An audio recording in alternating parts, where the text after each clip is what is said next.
Assalamualaikum warahmatullahi wabarakatuh. Saya dari kelas BKI 6A dengan NIM 221340002 akan menyampaikan learning journal pertemuan ke-9 dalam mata kuliah Public Speaking. Di pertemuan ke-9 ini itu tidak ada presentasi dari kelompok siapapun, dan ini pure atau asli dibahas mengenai review materi dari apa yang sebelumnya didiskusikan di dalam kelas tentang demam panggung. Saya ucapkan terima kasih kepada Bapak Dr. Adi Kusuma SIKOM MSI yang selalu bersedia menemani kelas kami, yang memang pada dasarnya ini adalah suatu kebutuhan paling penting di dalam hidup seorang calon konselor.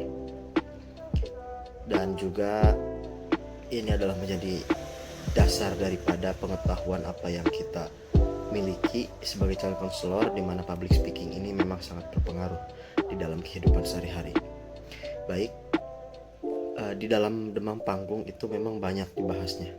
Selain demam panggung juga ada aspek-aspek daripada teknik komunikasi, lalu presentasi itu apa, moderator itu apa, MC itu apa, dan sebagainya. Yang jelas memang dari slide yang diberikan oleh Pak Adi itu kurang lebih ada 33 slide yang memang membahas tentang demam panggung dan juga presentasi yang baik. Dari jenis-jenis presentasi seperti apa ketika dilaksanakan di dalam suatu forum dan sebagainya, itu sangat diperlukan pengetahuan tersebut. Ketika Pak Adi datang, kita mereview dan juga dipanggil setiap satu orang untuk bagaimana menceritakan bagaimana mereka memahami daripada PPT atau slide yang dikirimkan Pak Adi. Namun seperti biasa sebelumnya, ketika dipanggil itu biasa diawali oleh 3 orang, di mana mereka bercerita ataupun memberikan storytelling dan sebagainya ataupun ceramah, di mana itu adalah pembuka daripada sebelum kita diskusi mengenai demam panggung, di mana Farhan Hakiki yang membawakan ceramahnya, yang ketika saya lihat pun teks yang dia hafal itu cukup banyak, dan memang itu salah satu materi yang dia sampaikan di dalam khutbah sebelumnya di mata kuliah sebelumnya di semester 5, yaitu retorika dakwah. Nah, ini adalah catatan penting bahwa ketika kita ingin berbicara di depan umum pun, nyatanya teks yang kita buat itu harus benar-benar dihafal dan juga kita bisa memahami daripada teks yang kita buat. Namun ketika kita memang sudah bisa tahu garis besar daripada materi yang bisa kita sampaikan, kita juga yang bisalah mengeksplorasi apa-apa yang akan kita sampaikan. Lalu ada Cherry dan juga teman-teman yang lainnya yang menyampaikan bahwa public speaking itu ya bisa ditampilkan dengan storytelling gitu, dan juga cerita yang memang itu cukup menarik gitu. Nah, kita beranjak kepada diskusi yang Pak Adi berikan sebelumnya, yaitu mengenai demam panggung dan presentasi, di mana kita dihadapkan dengan ditunjuknya beberapa orang termasuk saya pribadi. Dan yang ditunjuk pertama itu adalah Hairani sangat lancar sekali dan juga hafal bagaimana dia memahami slide ataupun PPT yang disampaikan Pak Adi gitu. Nah, Pak Adi memberikan beberapa pertanyaan dan harus dijawab oleh Hairani dengan begitu baik dan benar tentunya. Dan itu dijawab dengan mudah oleh Hairani. Lalu dilanjut oleh Kanaya gitu. Nah, oleh Kanaya dilanjut. Kanaya itu harus menjelaskan bagaimana teknik yang bisa dibawakan presentasi, teknik apa saja gitu dalam presentasi. Dan persisnya di situ Kanaya tidak menahu bagaimana teknik dalam presentasi itu berlangsung. Lalu yang bisa menjawab pertanyaan dari Pak Adi itu ada 2 pilihan, menyanyi ataupun mengaji gitu, membacakan surat apapun itu. Lalu Kanaya bernyanyi lagu Jumbo Selalu Ada di Nadimu yang buatan Bunga Citra Lestari, dan dilanjut terakhir oleh saya gitu.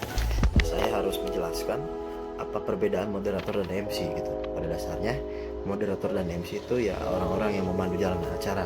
Namun moderator itu adalah orang yang memandu jalannya acara di suatu diskusi ataupun diskursus di dalamnya, yang memang itu mengenai pembahasan atau topik yang akan dibahas. Tapi kalau MC hanya sekedar secara umum di suatu acara apapun itu, termasuk di suatu acara diskursus atau diskusi itu. Nah, sebelumnya memang dibuka oleh MC, Master of Ceremony, dan nanti dilanjut oleh moderator yang memang menjadi pemandu acara intinya. Selain itu saya juga ditanya dan juga harus menjawab teknik yang bisa digunakan dalam presentasi, diantaranya loka karya, kuliah umum gitu kan, dan juga memang beberapa gaya-gaya presentasi ataupun teknik presentasi gitu.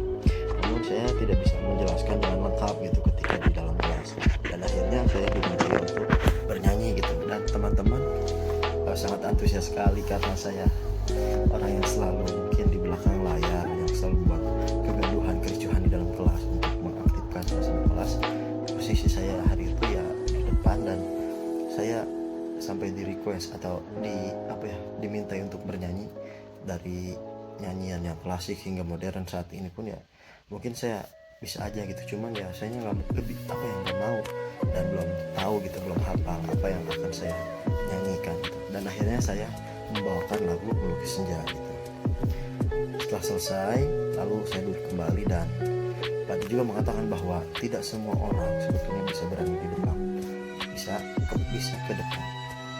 Pak juga mengatakan bahwa ada satu orang kiai kondang yang memang biasanya di daerah-daerah lain itu dia bisa berceramah, tapi ketika datang ke satu daerah dia itu mendadak tidak bisa membawakan materi kayak gitu, tidak bisa memberikan ceramah dan sebagainya. Dia itu hanya kuat 15 menit saja, yang misal durasi waktunya itu harusnya 1 jam, dia hanya 15 menit saja, sisanya itu dia ngeblank gitu. Dan itu bisa dikaitkan dengan hal-hal mistis itu kan, di desa ataupun di lokasi penceramah itu.